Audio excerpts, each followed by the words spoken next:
Last time I showed you the Place de Vosges, Fontaine des Innocents, Tuileries Garden, Sainte-Chapelle, and the Musée d'Orsay. Now let's discover some more places that we can visit in France. Allons-y! The Versailles Orangery was built by Jules Hardin Monsart between 1684 and 1686 before work on the Château de Versailles had even begun. The orangery, which replaced Louis Laval's earlier design from 1663, is an example of many such prestigious extensions of grand gardens in Europe designed both to shelter tender plants and impress visitors. With the addition of the orangery, the gardens no longer reserved solely for use by King Louis XIV had the added use of the theatrical setting that could be used to entertain guests at court. Let's take a look at some of these places that we are going to discover in France as we watch this video. This is the Le Petit Trianon, a neoclassical palace within the grounds of the Palace of Versailles, France, built between 1762 and 1768. It is famous as a private estate for Marie Antoinette, who extensively remodeled the grounds into an English-style garden and added structures like the Temple of Love and the rustic model village, Hameau de la Reine.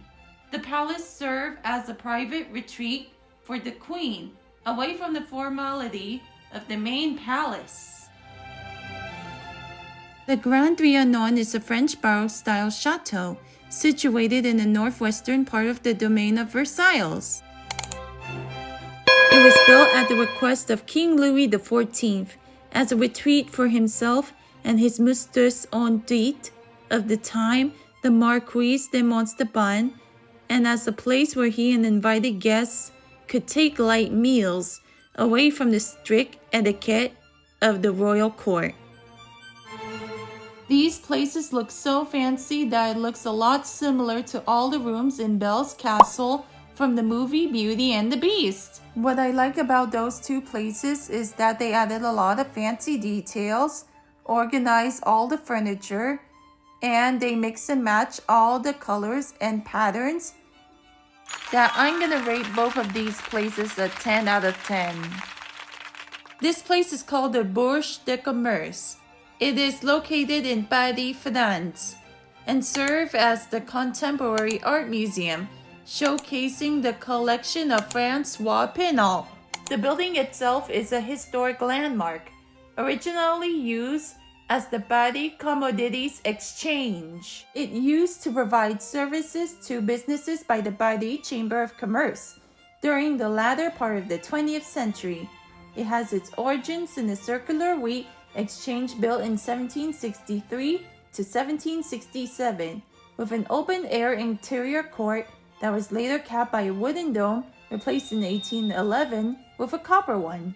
Let's take a closer look at these bowls. They appear to be floating planters or decorative floating bowls, often used in pools, fountains, or water gardens for aesthetic purposes. What I really like about those bowls is that they hit each other like making music while floating in water. Listen to this. The palais-royal is a former French royal palace located on Rue Saint-Honore in the first arrondissement of Paris. This green entrance court faces the Place du Palais-Royal opposite the Louvre.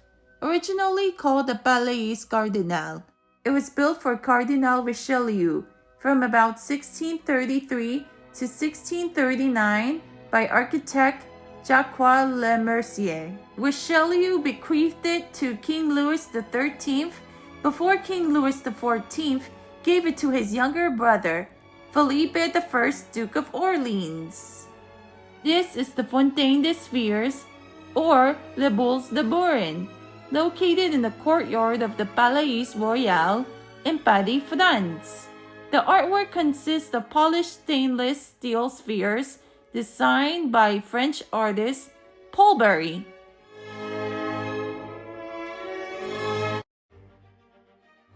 Now let's go visit a few friends of mine as they answer what did they like about living in or traveling to Paris. And why? Hi, my name is Batu, and I love Paris because I love walking everywhere and taking the metro. Thanks so much for watching this video. You can plan your tickets to any museum that you want to visit the next time you plan your plane tickets to France. Now, what do you like about living in or traveling to France? Feel free to post your answers in the comments below. You can also like and subscribe to my YouTube channel. Until then, thanks for exploring with us in France. Au revoir. Don't forget to like and subscribe. Hey!